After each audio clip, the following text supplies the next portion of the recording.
When Jesus Christ finished his Olivet prophecy, he had his disciples with him, and he stated in Matthew 24, verse 42, that they should watch. And he had reference to those things that he had just discussed. So watching world events so that we would not be caught unawares as to when all of these things that are going to happen upon the earth. Then Jesus Christ in Ezekiel chapter 33 had inspired many centuries before that someone would come on the scene at a certain time and have to stand up and tell the people and witness to them and tell them that there is coming the kingdom of God and warn the people to turn from their sins.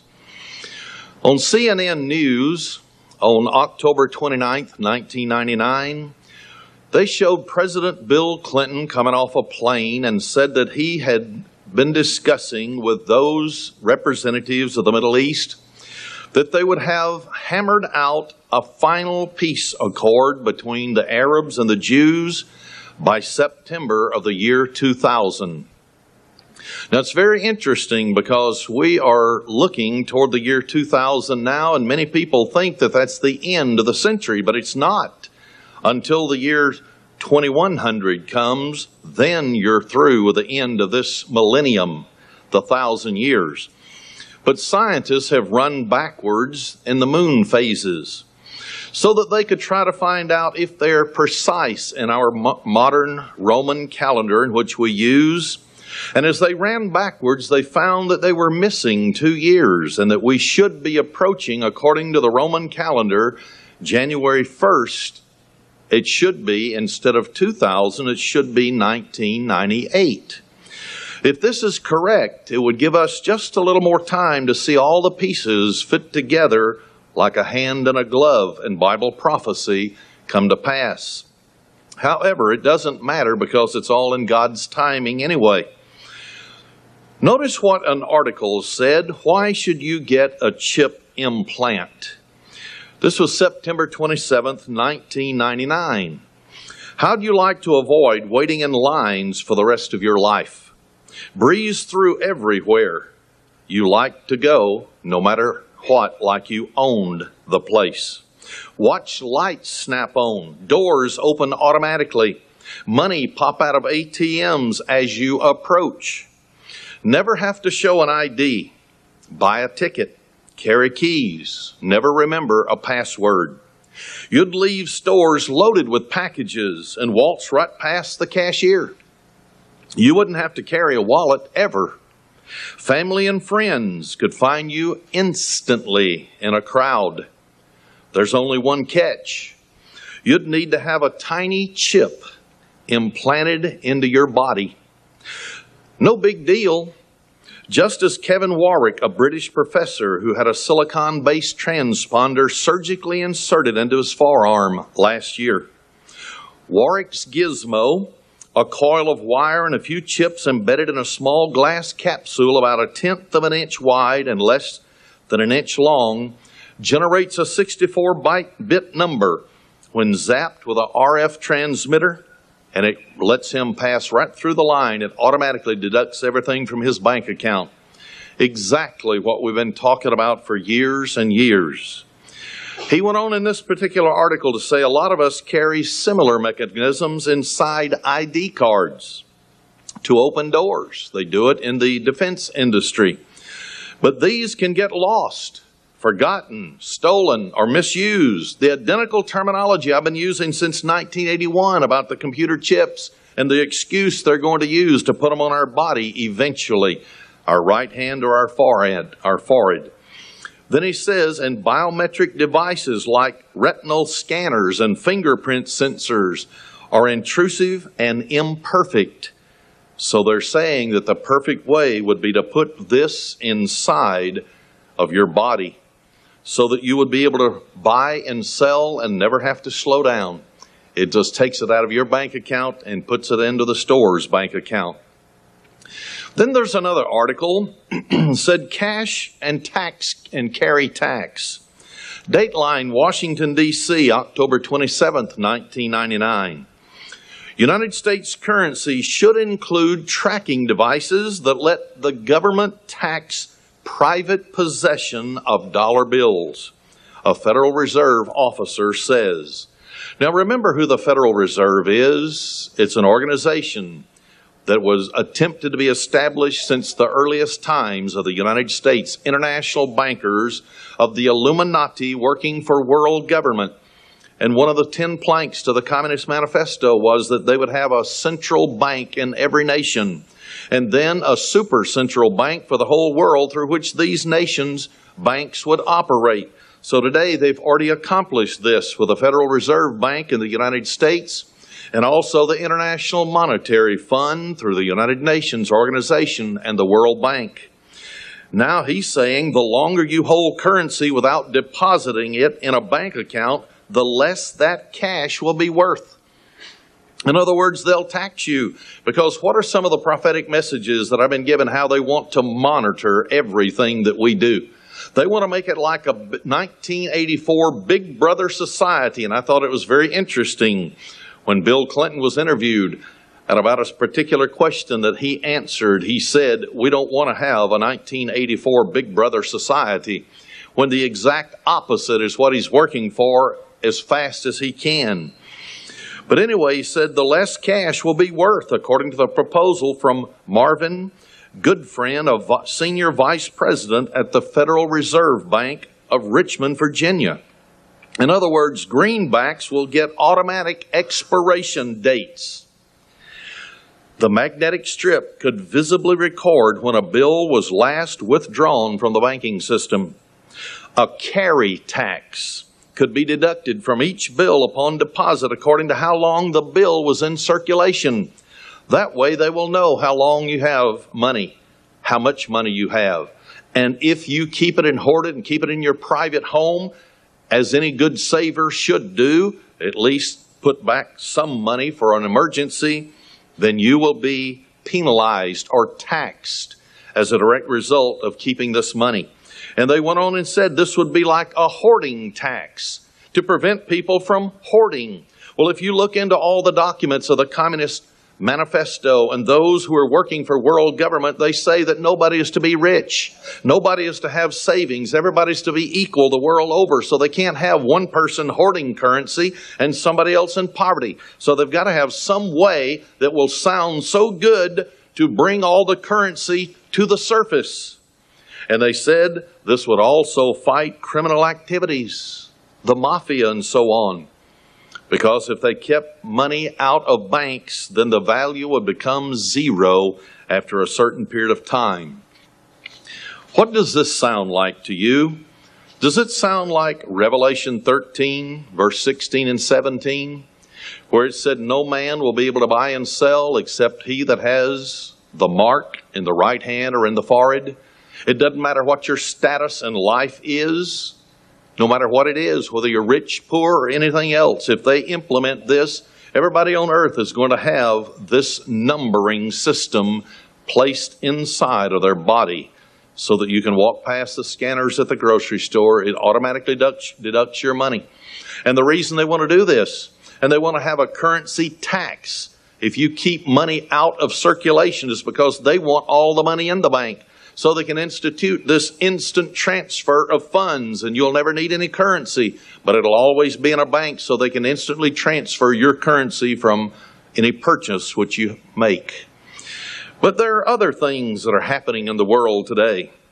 The United Nations organization, and they have already denied wanting to be a world government. They've already denied wanting to come into the streets of the United States of America to occupy it. But the United Nations, according to this article of September 25th, 1999, it said, in a bid to curb civil wars, ethnic massacres, and terrorism, the United Nations Security Council on September 24th, 1999, discussed an initiative by the United Nations chief to implement greater gun control measures around the world. This means they want to control. And when you look into the final revolutionary program for the international communism, the final step is to confiscate all guns. So now not only the United States are they getting into the act of passing legislation to control guns, but now the United Nations is now making it a worldwide program. Notice what Bill Clinton says. The United Nations is not the only avenue for peacekeeping. This was the headline, September 21st, 1999. I'll quote, "In a speech to the annual United Nations General Assembly, Clinton also appealed for an unrelenting battle against poverty." See, they're using poverty as the excuse to help people left behind in the global market, and announced a new United States effort to promote development of vaccines against diseases common in poor countries. Making his 7th speech to the United Nations, Clinton said the international community had to have a shared responsibility. What is the Communist Manifesto? It says you take away from the rich and you give it to the poor. You take away from the have countries and you give it to the have not countries. So Bill Clinton, every statement he makes, just like Tom DeLay said in the House of Representatives one time, everything he and his wife says, it sounds like they're communist, and they are. They're working for a communist one-world government through the United Nations organization. The president endorsed United Nations Secretary General Kofi Annan's warning on Monday, this was in September, that countries cannot assume their national sovereignty will protect them from international intervention. Isn't that amazing? Because that's the very thing the United Nations said they were denying, was that they would ever intervene in a sovereign nation like the United States of America. And yet Bill Clinton didn't say they can intervene in any country in the world except the United States. It said any country, sovereign country. He went on to show that the White House aides said that Clinton still viewed the United Nations as the indispensable institution for conducting international affairs. Then it went on down in this particular article and quoted Mr. Clinton saying, "In the real world, principles often collide and tough choices must be made." In other words, the tough choice of national sovereignty, our freedom, or the merging together with an international organization for world government. Then here's what Mr. Bill Clinton said. "We must refuse to accept a future in which one part of humanity lives on the cutting edge of a new economy, while the other lives at the knife edge of survival." End of quote. So when you read the Communist Manifesto, and you read all the statements of Karl Marx, and he only wrote the final plan for the Illuminati, he basically plagiarized and wrote verbatim practically what Adam Weishaupt had already written in 1871 to 1876 before he started the modern day Illuminati. These are worshipers of Satan behind the scene. Revelation 13:2 says so, that this government that is going to rise is given power. It's a spiritual power, and it's from the dark forces, not the good side. They only camouflage their ultimate goal and purpose for mankind by good, smooth-sounding words. Notice what Kofi Annan vowed that the United Nations will do. I've reported this before, September 21st, 1999. Leaders of the United Nations warned at yesterday's opening of the UN General Assembly that national borders will no longer be a deterrent to justify humanitarian intervention. Traditional considerations of national sovereignty will no longer be taken into account, said Kofi Annan. So they are going to start going across national borders without notifying even the nation, or having the nation to ask for help from the United Nations. In the charter right now, the participating member state must ask for the United Nations to bring in forces to help them. But now they're saying we're changing all of that. It's not going to be the same as it was before.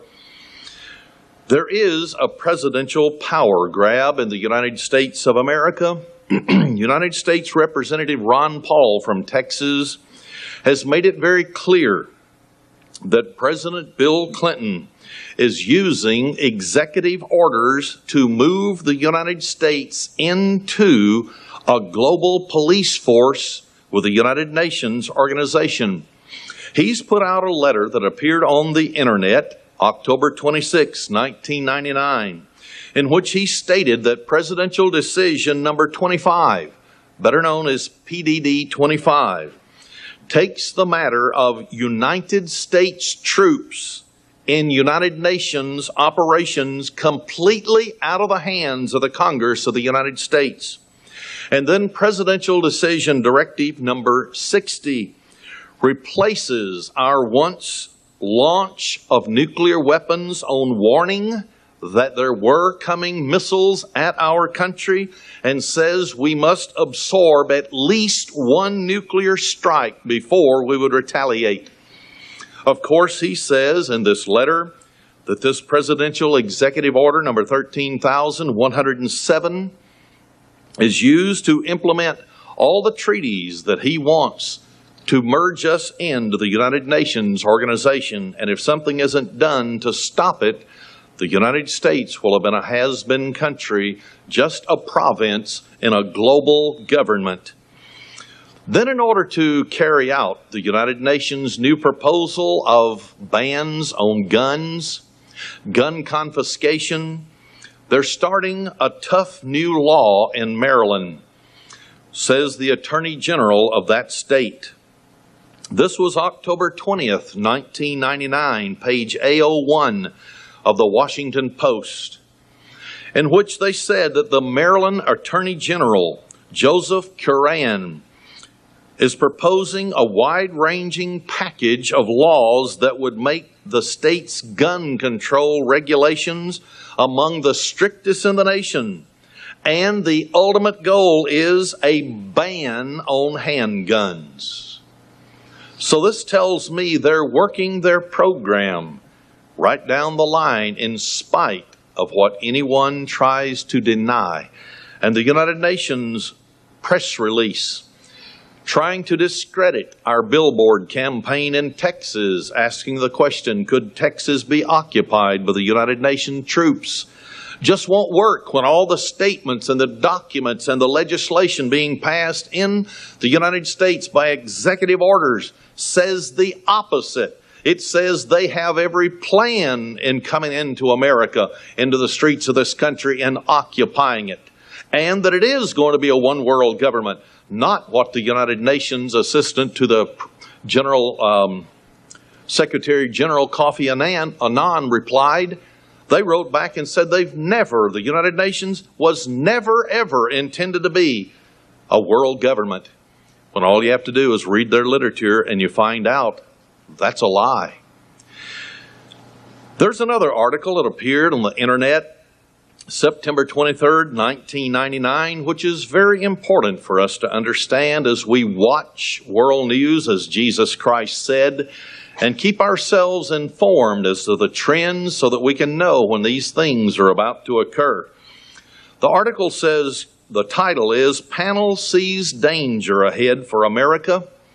And it discusses over the next 25 years how the United States will increasingly be less secure internally because of terrorist attacks, forcing people to change their concepts of national security. In other words, instead of a free, independent, and sovereign nation, and we the people have certain unalienable rights guaranteed to us by the U.S. Constitution, they put out this report called United States Commission on National Security, 21st Century. And in this, here's what was stated. In February, Defense Secretary William Cohen even told the Senate Armed Services Committees that Americans might have to surrender some civil rights in order to gain more security in the fight against domestic terrorism. Why is there domestic terrorism? One of the reasons why there is domestic terrorism in America is because the CIA mind control program has mind control what they call sleepers. Individuals who go out into the regular workforce, they get their jobs, or they create cults and have followings for them. And at a certain point in time, they have trigger mechanisms. And these people go berserk because they've been programmed, and they create terrorism. And it is not the average people in America, but it is a CIA program. And we even interviewed one of the people who's escaped from that program and was deprogrammed, named Kathy O'Brien. He went on to say, this is Cohen, our Secretary of Defense. He said, that is going to put us on a collision course with rights of privacy. And it's something that democracies have got to come to grips with. How much we're going to demand of our intelligence agencies, and how much we will be willing to give up as a way of intrusion into our lives. That is going to be a trade-off if we want security. That doesn't sound like just a statement to me. That sounds like a threat that we're going to either give in, or else there will continue to be terrorism. Why is it that our government can tell us months in advance exactly what kind of flus and other type of bugs are going to come into the air, and they're going to be much worse than the ones the year before? How can they tell us these things? And then it happens every time. Somebody knows something, and our government is the one who is playing the game on the American people. Am I anti-government? Absolutely not. I'm for the government of the Constitution of the United States, the greatest government that physical human beings have ever put together, when God is not ruling them, and it gives those people self-rule within the constraints of the laws set down within that Constitution. But when people have usurped that Constitution and are building a driving force to fulfill Bible prophecy, I must tell you those things. You must be aware. There's a Mr. Greg Nojum, a Washington Legislative Counsel for the ACLU. Now, the ACLU, American Civil Liberties Union, was founded by a communist. However, every single lawyer there is not a communist. They are being used as dupes for many of their purposes. But sometimes they come out with some truth. Here's what he said, quote, "The Defense Authorization Bill promises more military involvement in civilian law enforcement." What did I just read? This bill that is being promoted by the government of the United States is going to promote military involvement in civilian law enforcement in America. He said, at virtually the same time that Congress is investigating the role of the military units at Waco, Texas in 1993. We're particularly concerned that the bill effectively removes any requirement that military units be relied on only in an emergency. There is a possibility of the military being used in a proper way in emergencies. But according to the Posse Comitatus Act, they cannot be used for law enforcement in America when there is no emergency. Senate Armed Services Committee Chairman James Warner, who was a Republican from Virginia, denied they were going to be used with the military and the civilian. He said there's no Posse Comitatus exception contained in this provision. The fact is, this provision specifically prohibits military personnel from engaging in search, seizure, arrest, or similar activities. Well, that's in the Posse Comitatus Act. But what if that act is now being changed by legislation? And that's what the ACLU, at least that particular lawyer and counselor, has stated. This was a 151-page report. I'll only mention one or two other things. In all cases, this commission that wrote this said, the changes ahead have the potential to undermine the authority of states. Did we get that? When they passed this legislation, all the authority within the governor of the state of Texas, the governor of Massachusetts, the governor of Virginia, all the state legislature, all authority of the states will be undermined. That means it will be a dictatorship from Washington, D.C. And here's what this man said. One of the panelists that wrote this 151-page report, his name is Wolfgang Rennecke. He said, the state system is wasting away. That tells it. You can't get simpler what they have planned for us. This is the commission that they're going to be enforcing.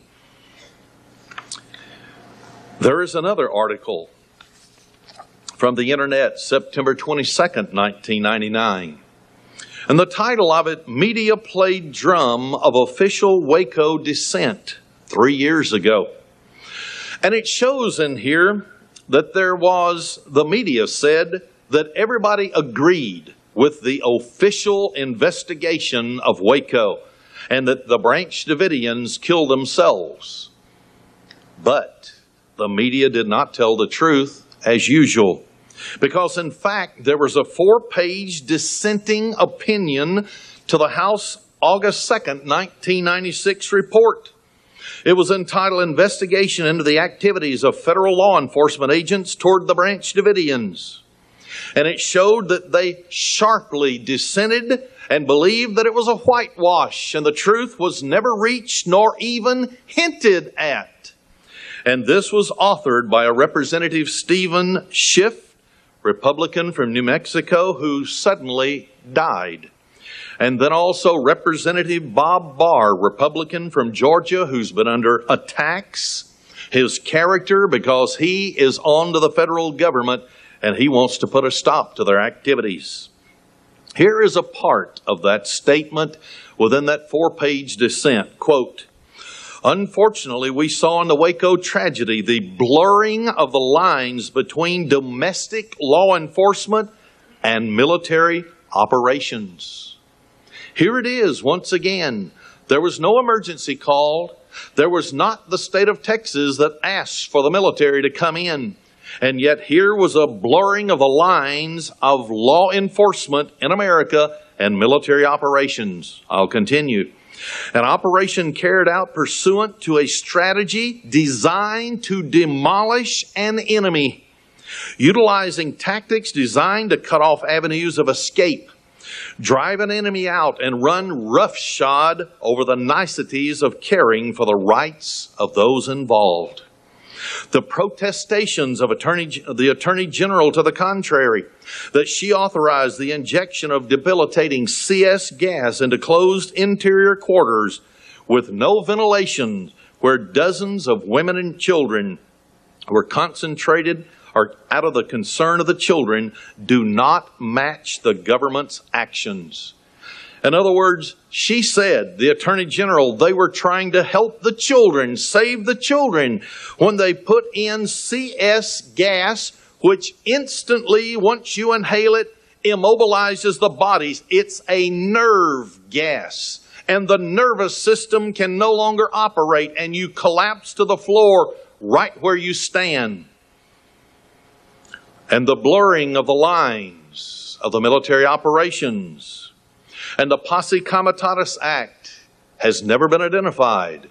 I will identify it for you right now. There were 15 Delta Force, Navy Delta Force individuals on the grounds. They were divided up into 2 subunits, 4 in one and 4 in another, as a backup group. The 4 who actually went into the compound after the nerve gas had been sprayed into it from approximately 6 o'clock a.m. until 10:30 in the morning. Everyone was immobilized. No one could stand. They were dropped onto the top of the building while the cameras were watching the tanks break in the side and the back of the building. They went from person to person and assassinated the men in that building. David Koresh was killed, shot right between the eyes, about an inch above the eyes, about 4 inches from the head, so said the pathologists and the ones who did the observing of the bodies. But all this was covered up. But 16 CIA agents have come forward to tell the truth on this information. And so there was a Delta force who went in and assassinated the Branch Davidians.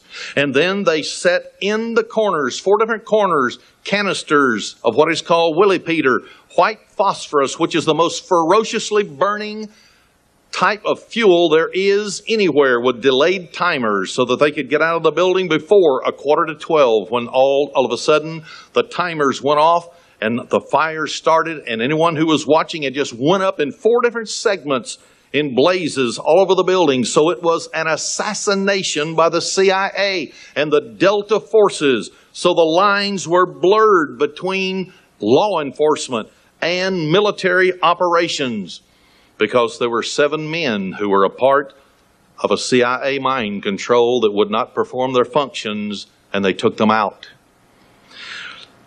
Here is another part of this 4-page dissenting report. I seriously question the role of military officers being involved in strategic sessions as on-site observers. In other words, they didn't believe they were just there to be on-site observers.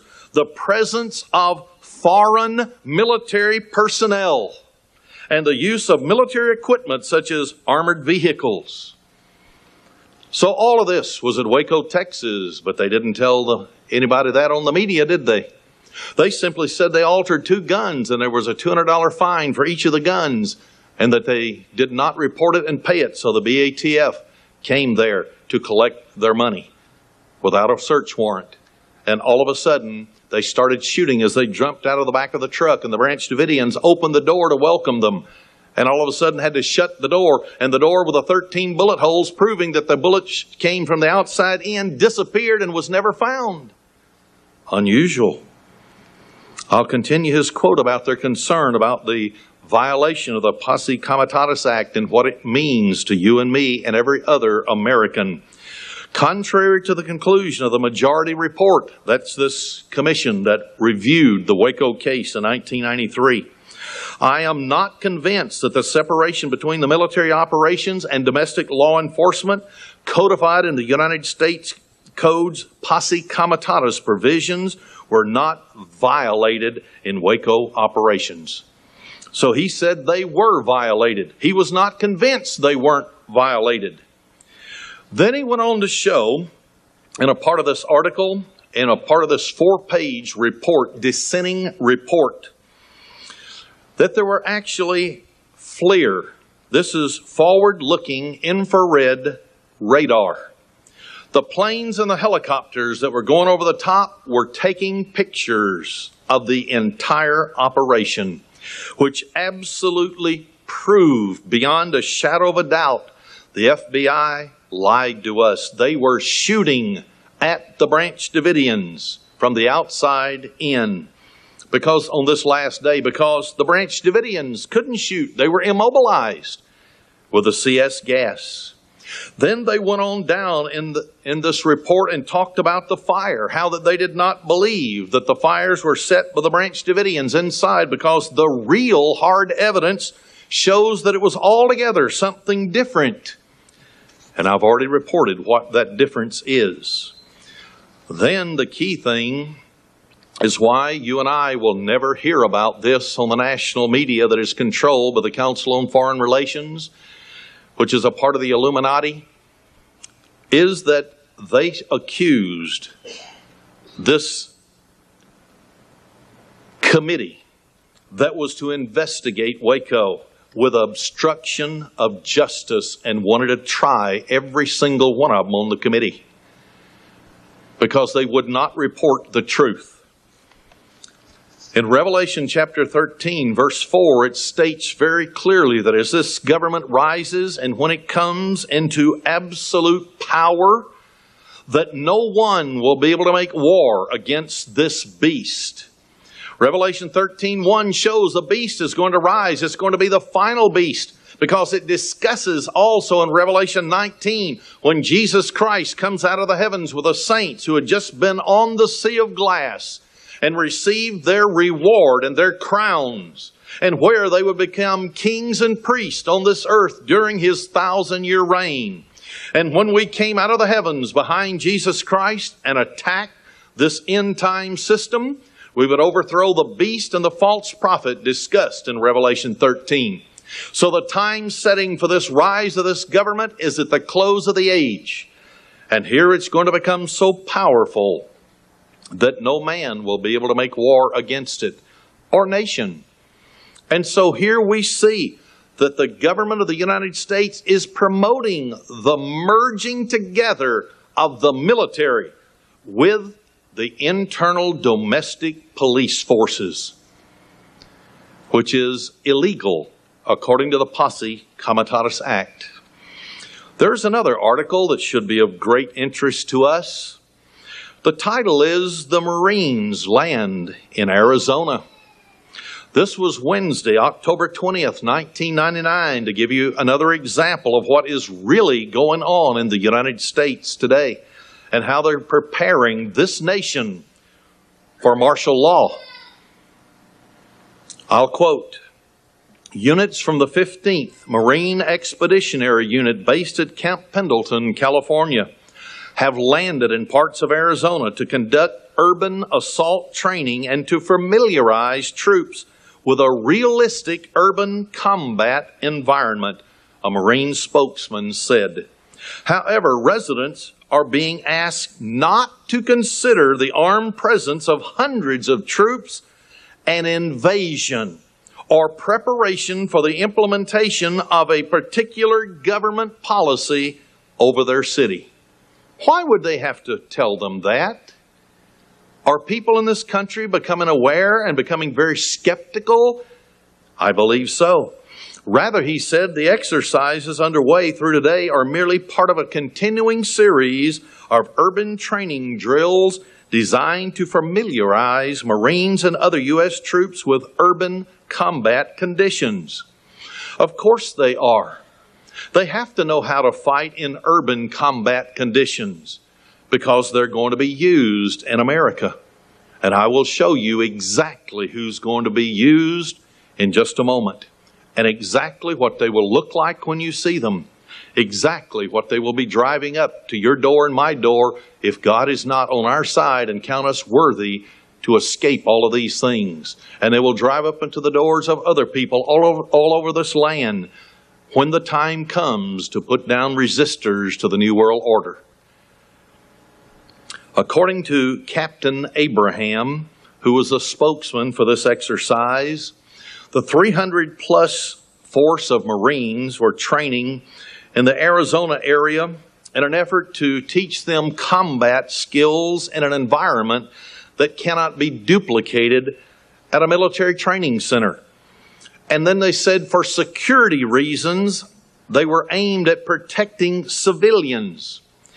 And he did not provide the exact training locations, but he did actually confirm that Goodyear, Arizona was one of them that would have the mock assault on the city.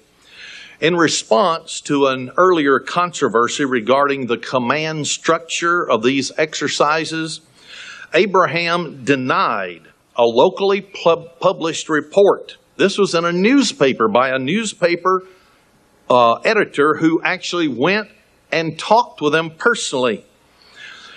Abraham told the World Net Daily that a young reporter from the West Valley View newspaper in Litchfield Park, Arizona, might have misinterpreted information given to her by city council officials.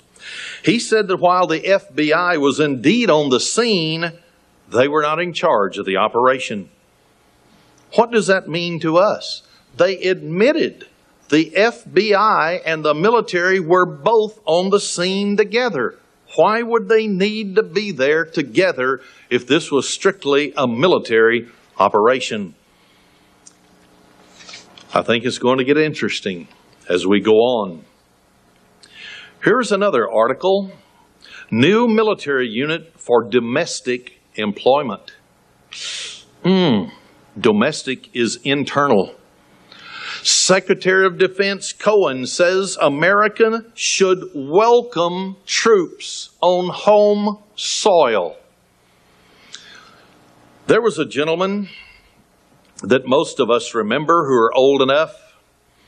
He was the Secretary of State under Richard Nixon. Then the Watergate tapes came out and Mr. Nixon resigned. And so the Secretary of State, Henry Kissinger, who happened to be during World War II a double agent for the communists whose code name was Boer. He went before the House and the Senate and asked for a vote of confidence so that he could continue to run the country until the vice president, or they selected another president who became Gerald Ford, I believe it was. So anyway, this man said that the American people would never allow United Nations troops in the city of this country. But if there were some unknown element, either a real or an imaginary threat from outer space or from somewhere else, that America would welcome United Nations troops into our country.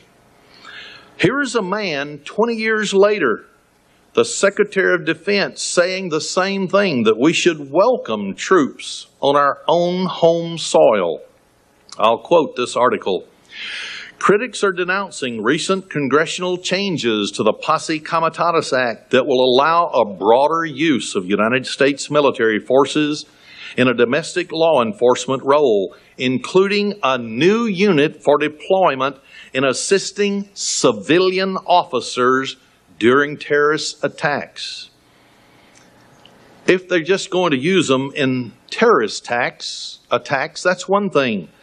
But what if that's only the cover to get your foot in the door? You know how it is. A salesman comes up, they used to say, and he gets his foot in the door, and then he gets the rest of his body through that little opening, and he's in there selling you. Well, that's exactly what they do. They have a little opening. Then they go take a larger step and a larger step. I'll continue the article. The new command, established October 7th, 1999 in Norfolk, Virginia, will call for the United States Joint Forces Command. That's what it's going to be called, Joint Forces Command.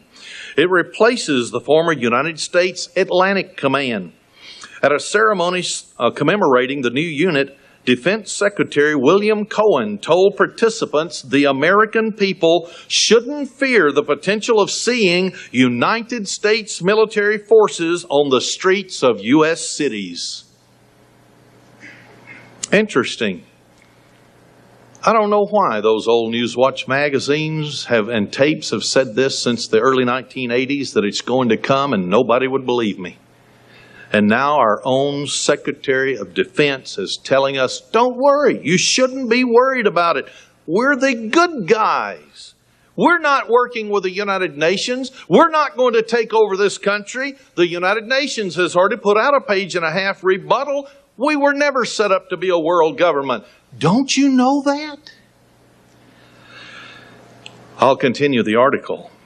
The military must deal with the threats we're most likely to face, Cohen said, downplaying concerns about troops operating on home soil. The American people should not be concerned about it. They should welcome it. Exactly what Henry Kissinger said.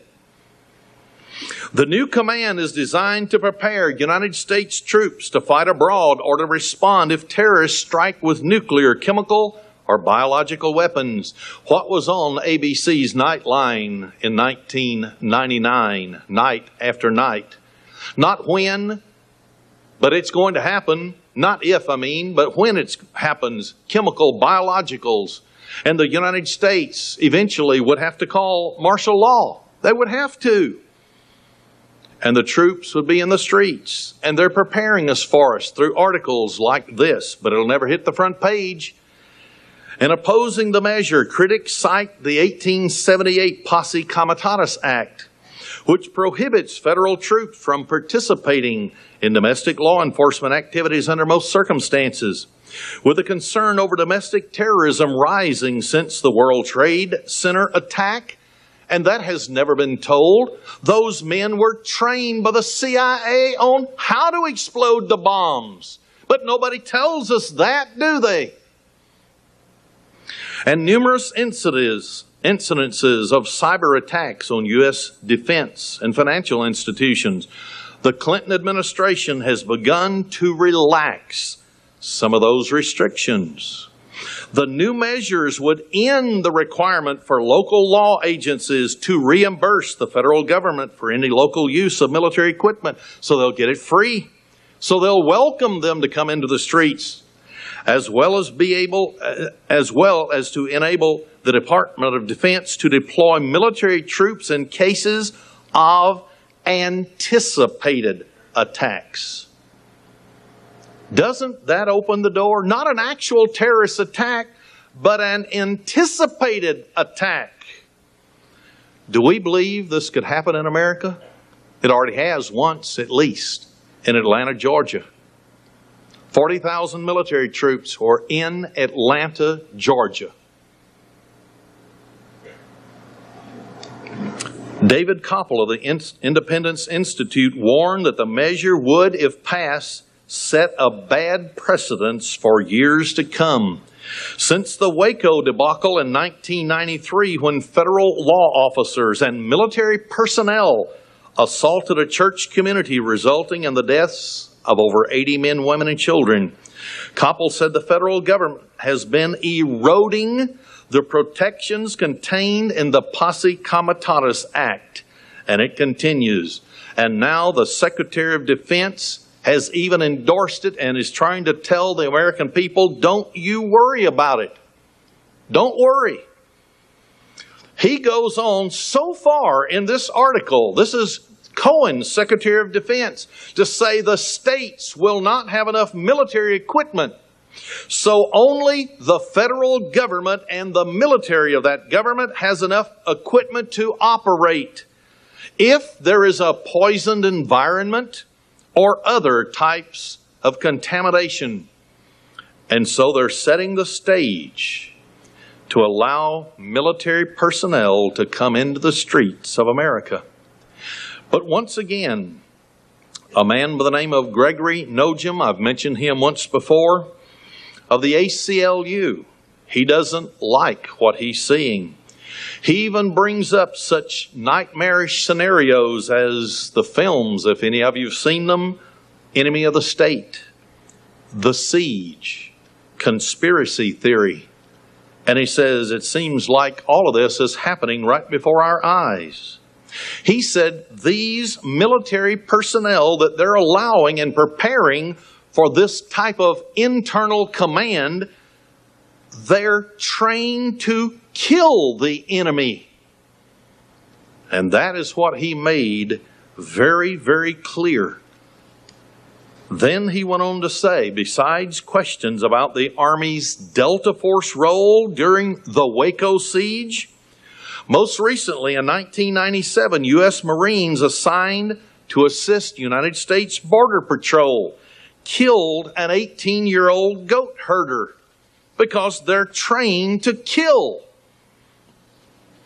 Then the last statement of this article says, addressing the long-term ramifications of this change in military law enforcement policy, Nogem said, when the crisis hits, those with the biggest guns will subjugate everyone else. Why have we seen in recent times black helicopters? They've become more numerous. Brenda and I went to Fort Campbell, Kentucky. We saw a black helicopter hanging from the roof. We saw displayed on a mannequin the entire gear that those who pilot the black helicopters wear. Black helmets. If they have goggles, they have black goggles with only the white piece that they see through. They had black jackets, black shirts underneath, black belts, black pants, black shoes, and the most sophisticated military weaponry that you could ever see anywhere. And at the end of that little piece of 45-minute video, it stated very clearly why these people were being trained at the 101st Airborne Division to put down resistors anywhere in the world. So if their goal is to put down resistors, now, military, just like the man from the ACLU said, Mr. Nojum, he said they're trained to kill. What happened in Waco, Texas? And now they've discovered the military was there. And the Delta Force participated. Those people are dead. Members of the Reno, Nevada SWAT team have been demonstrating of recent times some of their strategic techniques and their use to deliberately assault individuals, how they do it. Each one of these team members is dressed in completely black, and they carry the most sophisticated weaponry that you could find anywhere. This is Reno, Nevada. They have all black. They have two different types of gear for the headgear. One of them is sort of like a heavy ski mask with goggles on them. The other is actually a helmet type. Then you have black gloves, black jackets, black shirts, black pants. The entire attire that they wear would scare you to death if you ran into them any time of the year. Then they carry the most sophisticated weaponry, and they come out on what is called hasty and deliberate operations. You know what they do? They even wear cushioned boots to where you can't even hear them approach. Every single item they carry is of such that no matter how it moves, there are no squeaks, so that you can't hear them on their way coming up to you. They're now being used in various police operations all over the country. Not just Reno, Nevada, Modesto, California, but nearly every major city of any size is developing these SWAT teams in all black. If there's a call that comes out, in many cases, if they think that it is a very dangerous call, the regular police will come and coordinate the efforts to contain those that they're trying to apprehend. Then the SWAT team comes in because they are the trained killers.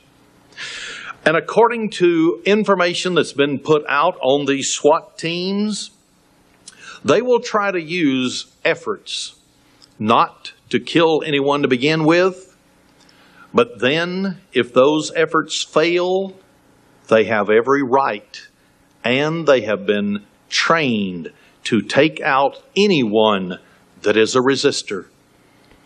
This does not mean if the government is being taken over by the United Nations organization and just any resistor there. This means anyone, if they're suspected of being a drug pusher, there is no proof but suspicion, and if they resist, those people might die, as happened to one California rich man who knew nothing about it, and they broke into his home and killed him on the spot, and they couldn't find, he didn't even own a gun.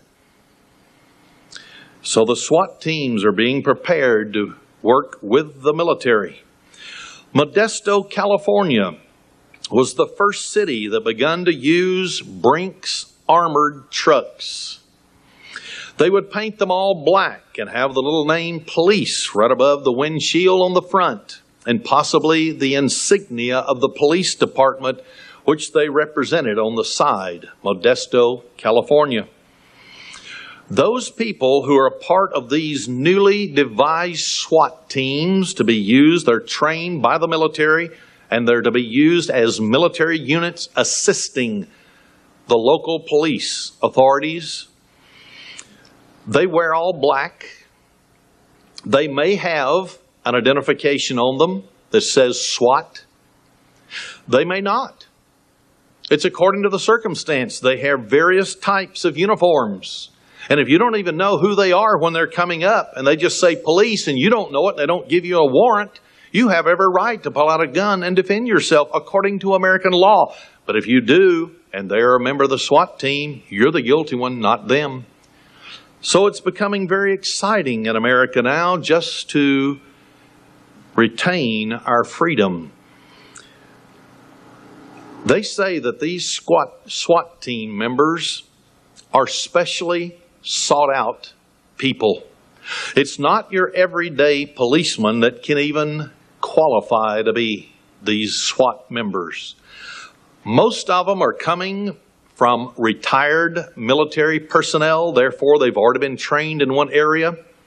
Therefore, they have a great deal of expertise in handling of guns, in being trained with knives and survival. They actually go into places such as post offices, and they have their mock games, like they're taking out people who are taking hostages in post offices. And it talks about how they have shoes with where you cannot even hear them. They're so soft on the bottom, but they are still black, with black socks. I wonder if they wear black underwear. I don't know. They didn't say that in all the books that I've been reading. But anyway, these SWAT members in Reno, Nevada, they don't even get any extra pay for being a SWAT member. But they are trained rigorously, and they're given personnel or physical fitness tests every month. They're given combat shooting tests every month to make sure they're up to the standard of the SWAT teams. They must go by what they call departmental rules. But the interesting thing about all of this is that they're now using these Brinks trucks, and they move up the street behind the Brinks trucks because they're bulletproof. And once they get into position, then they start their charge toward the particular building where they're going to rescue someone. And then out in Modesto, California, they slipped, and they have now shown us the true intent of the SWAT teams. We'll have this on our internet site so that anybody can go and see it.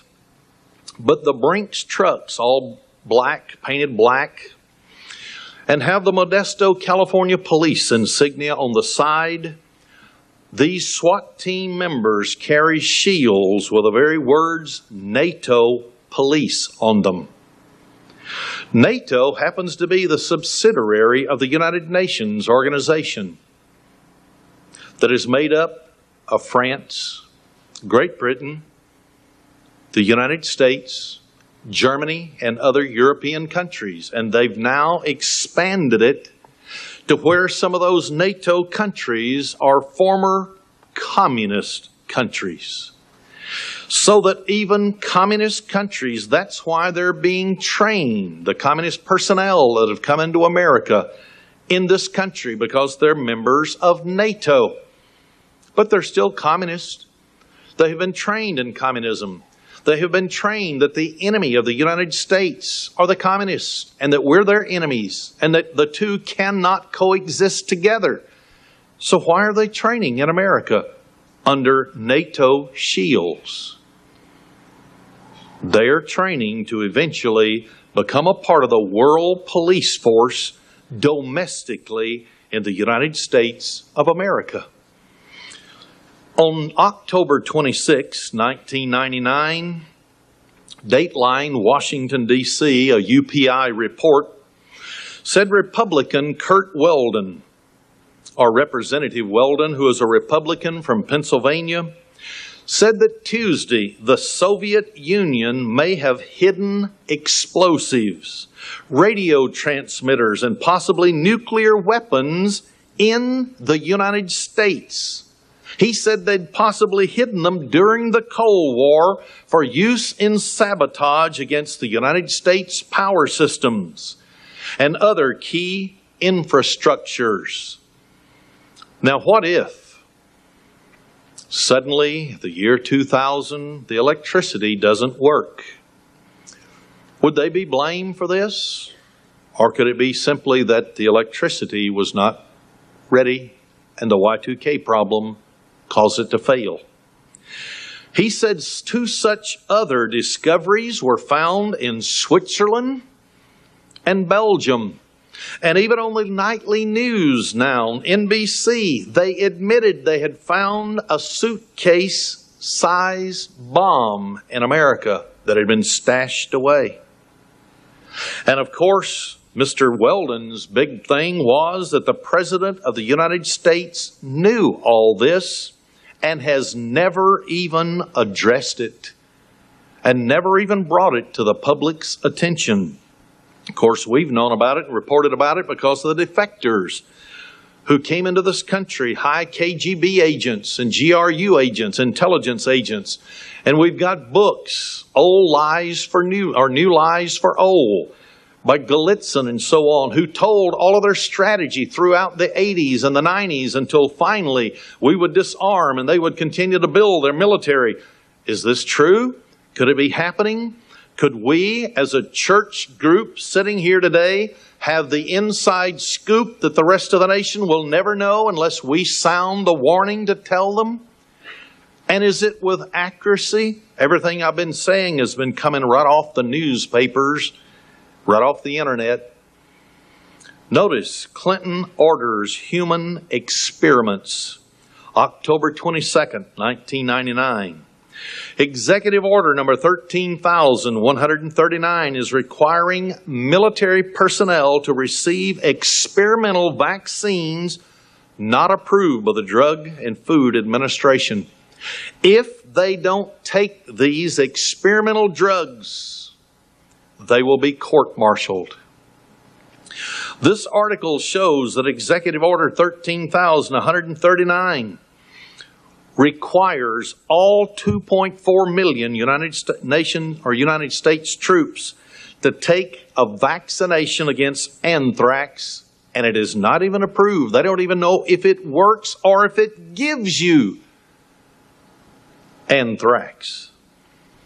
As a result, there have been people, over 1,000 troops who refused, who are now waiting for trial.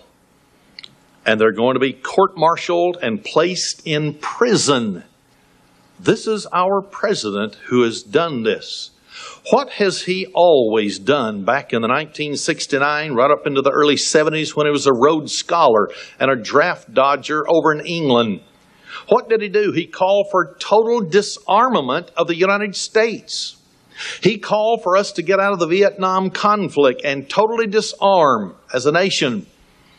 And then he went behind the Iron Curtain and did business with the Russians. But nobody will tell us what business he did with them. And yet, he's now President of the United States. Disarmed already 60% of our military bases and manpower. And so the United States has become very weakened. Just like Manuelewski said, in the 1930s, at the Lenin School of Warfare in Moscow, they said that a certain time would come in history when they would continue to build militarily, but the United States, when they pretended weakness, they pretended to be friends again. And they did by tearing down the Berlin Wall. Then they said all of our satellite countries are free. We're just going to be a federation now. No, but nothing has changed. Anytime somebody tried to leave them like Chechnya, they destroyed them. And so they're the same communist country and network of countries they've always been. But the mass media in America tells us communism is dead. They're no longer a threat to the United States. And Manuelewski said, when America believes this and swallows our great lie, they will disarm. And when they disarm, we will smash them with a clenched fist. In other words, militarily, they will take over the United States of America. Well, if anyone understands the background of the United Nations organization, that it was developed by Colonel Edward Mandell Marx, or Colonel Edward Mandell House, who was a Marxist. He tried to get the League of Nations after World War I set up. It failed. So he worked until he died in 1944, and others took his place. And they founded the United Nations in San Francisco in 1945, and every single member of the United States delegation from the Treasury and State Department were later found within 8 years to be communists. And they are the ones who wrote the charter to the United Nations. Molotov, representing Russia, Alger Hiss, imprisoned for smuggling our secrets to the communists. In prison, they wrote the charter. And so those who have looked at it said that the only thing it could do, since it was created by communists and it was built to become a communist world blueprint, so it can only build a one world communist government. But the key is, with our military now being given the license to operate with the local police, are we becoming militarized just like the United Nations has called for? Yes, we are. We're becoming a police state in preparation for the time when world government is declared. But if this doesn't happen the way they want it to, and if the American people become alerted and there is resistance, what about the communist world? Are they still seeking to fulfill their pronouncements that they would build nuclear weapons, conventional weapons, while America disarms so that one day, if necessary, they would smash us with a clenched fist? Notice this article from the Washington Times, October 15th, 1999. This is not the 1930s. This is 1999. Quote, China is building up its missile forces in preparation for possible attacks against Taiwan and the United States if the U.S. military comes to the island's aid. The large number of regional offensive missile systems backed by space-based spying systems will be the cornerstone of the People's Liberation Army warfighting early in the 21st century, and a devastating weaponry of military utility, according to the Pentagon report. Beijing's drift toward a force dominated by offensive theater missiles. Not defensive, but offensive. Offensive is when you attack the other country. Could have significant implications for the regional stability, the report said. In the most likely scenario for their use, the People's Liberation Army's growing arsenal of highly accurate and lethal theater missiles and a preemptive doctrine could give Beijing a decisive edge in the future conflict with Taiwan. Preemptive, that means they strike first. Just like Russia has now changed their policy. Regarding United States involvement in a war between China and Taiwan, the report makes clear that Beijing won't hesitate to attack. The People's Liberation Army has indicated a willingness to use highly accurate short-range ballistic missiles, medium-range ballistic missiles, and land attack cruise missiles against United States assets, to include key bases in Japan and aircraft carriers operating in the Western Pacific.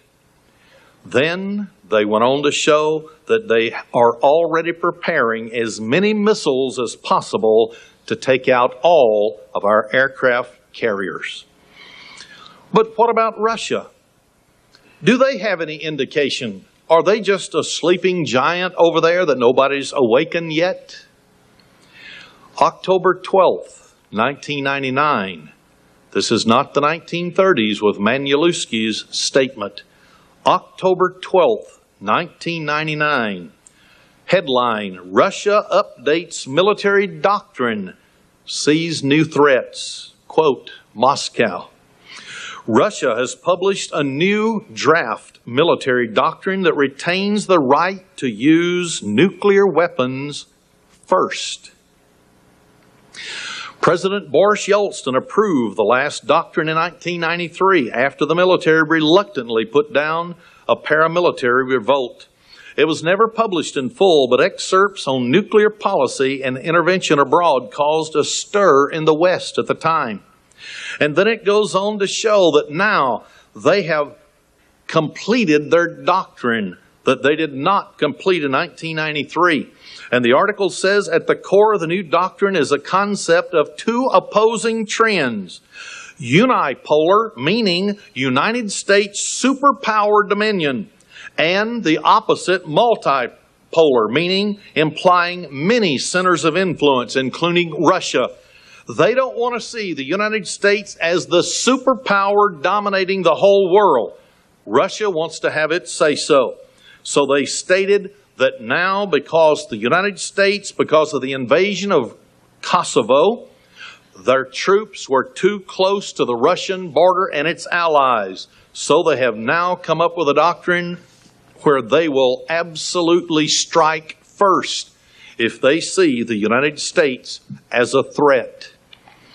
In Ezekiel chapter 38, here's what it says in the first few verses. Verse 1, "And the word of the Lord came unto me, saying, Son of man, set your face against Gog, the land of Magog, the chief prince of Meshech and Tubal." Meshech is the ancient name for Moscow. Tubal is the ancient name for the modern-day Tubalski. Gog and Magog, those two words in Hebrew mean Antichrist party. What is Russia and China? If you're caught being a Christian in those countries, you go to jail. They are an Antichrist party. And say, "Thus says the Lord God, Behold, I'm against you, O Gog, the chief prince of Meshech and Tubal. I will turn you back and put hooks into your jaws. I will bring you forth and all of your army." And it describes what was the military force of that day, not the modern jets, not the modern nuclear missiles and so on today. And he says he'll bring a great company with bucklers and shields, all of them handling swords. So they're all going to be stockpiled with military equipment. And he names them in verse 5, Persia. You take a map of ancient Persia, lay it down right over Iran and Iraq, both Muslim countries supplied militarily by Russia, who has been trying to destroy little tiny Israel for a long time. Then it says Ethiopia, which was overthrown for the communists, and Libya, Muammar Gaddafi, runs terrorist training camps. At last count, there were 16 on the soil there. And all of them with shield and helmet, so they're all going to be militarily fortified.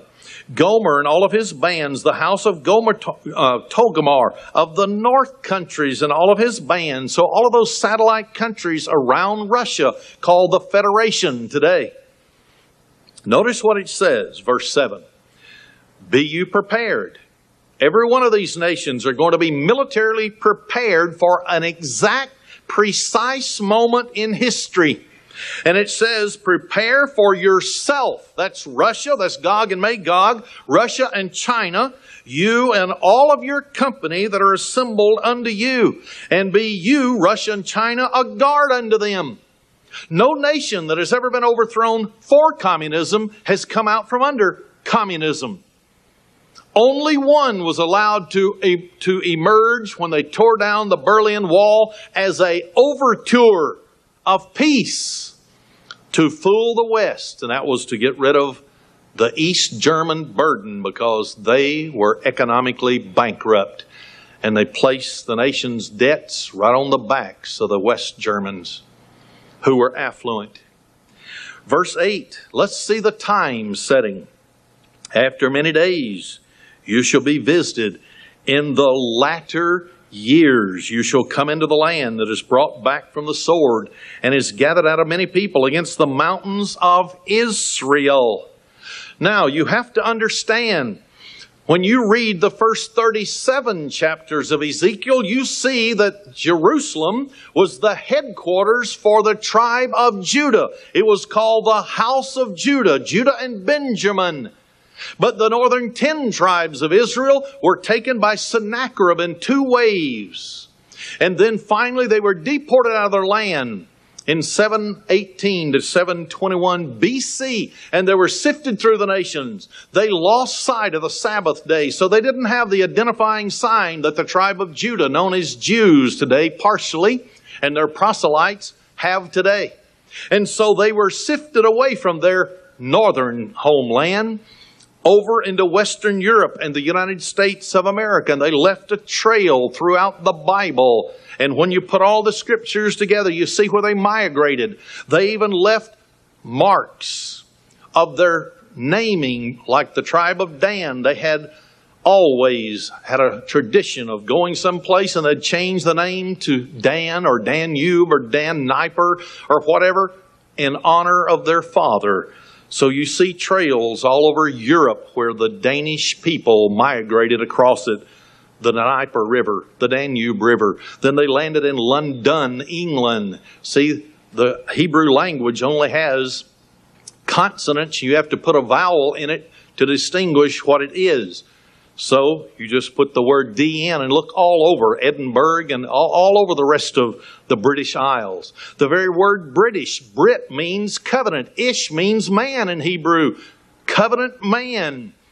And then the United States. The people from Western Europe and England came to the United States. We were brought out of the nations. And here we are. And who is it that is the avowed enemy of communism today? The United States of America. When Lenin, V.I. Lenin in 1921 laid down the final blueprint, he said, first we'll take Eastern Europe. They did it. The satellite countries have been in that orbit since World War II. Then they said, we'll take the masses of Asia. Then we'll surround the United States. It'll be the last bastion of capitalism. They're the target, the United States. And what does it say here? In the latter days. Who is it that Russia and China, the Antichrist spirit, is targeting? Israel, not Judah. Judah has their own homeland in the Middle East, but even though there's more Jews in New York City than there is in Israel. And they call themselves Israel, but you look throughout the Bible and they're called Judah. So they've got the wrong name over there. Legally, verse 8, after many days you shall be visited in the latter years. You shall come into the land brought back from the sword, and is gathered out of many people against the mountains of Israel, which has been always waste. Yes, there were Indian tribes here before we came and settled it. And manifest destiny took us all the way across from one sea to the other sea. But it is brought forth of the nations, and they shall dwell safely, all of them. The United States is the only nation, basically, that has not had a war on its soil by a foreigner because of our strategic land area. Verse 9, you shall ascend, this is Russia and China, and come like a storm. Why? Because it's going to be a surprise. We've been told by the media, communism is dead. You shall be like a cloud to cover the land, yes, with missiles. You and all your bands and many people with you. Thus says the Lord God, it shall also come to pass that at the same time things shall come into your mind, and you shall think an evil thought. Here's what they're going to think. You shall say, I'll go up to the land of unwalled villages. In other words, the United States does not have military fortifications the way they do in the Middle East. You look at Judah in the Middle East, they have bars on their doors, they have bars on their windows, and they have locks on them. They even carry guns on their sides to protect themselves against the Arabs and the Muslims over there. They're constantly at war. But in America, we've been at rest all of these years. And you shall say, I'll go up to the land of unwalled villages. I'll go to them that are at rest, that dwell safely. And you ask people in this country, not one person would ever think that there would be a war on American soil. Russia's never going to hurt us. China will never touch us. All of them dwelling without walls and having neither bars nor gates. And the purpose?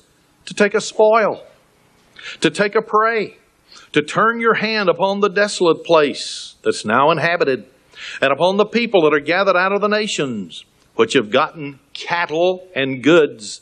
What is the nation on this earth that has the greatest amount of cattle than any other on the earth, the United States. It's second to India, and India just doesn't eat their cattle because they think it might be a relative reincarnated. But America's whole herd turns over every 5 years. So America, this is who Russia is coming after. Those who understand these things must make sure of one thing, that our lives are such that when these things begin to happen and we see the militarized police come into the streets of America just like the United Nations calls for, when we see the United States disarmed more and only this police force working with our local city policemen, when they become strong, then when we also see a continuing hostility between Russia, China, and the United States, then when we see the veto power taken away from the United States, and we will no longer be able to keep foreigners from the troops of America, then we're going to know that things are very near. And if Mr. Bill Clinton is correct, that by September of the year 2000, the final peace plan for the Middle East will have been enacted, wouldn't that be just close enough to what is called the Feast of Tabernacles of that year? And that's how God tells time through the moon phases. Then wouldn't it be possible that the 3.5-year period that we're looking forward to with great anxiousness, that is going to be called persecution, the church would then possibly flee? We're waiting with great anticipation because you see Revelation 12 verse 13 to 17, it's very clear that people who believe in the commandments of God and have the testimony of Jesus Christ, they are going to be listening. And all of those who have a heart to hear what is said, but not only just listen to a message so that you can put knowledge inside of your brain, but so that the knowledge, once you learn prophecy, then you learn the doctrines, the covenant of God, and that there is a law of obedience versus a spirit of disobedience in the world today, even in the churches. And only those who pertain to the law of obedience and will live it from the heart are going to be considered by Jesus Christ to fly into the wilderness so they can be nourished for the last 3.5 years, protected. Brethren, I have spent all my energies, all my efforts to make sure that whoever is here at this church, whether it's 10 people, 50 people, or 1,000 people, those who have the right heart will at least be prepared where God can say, I will account you worthy to escape all of these things.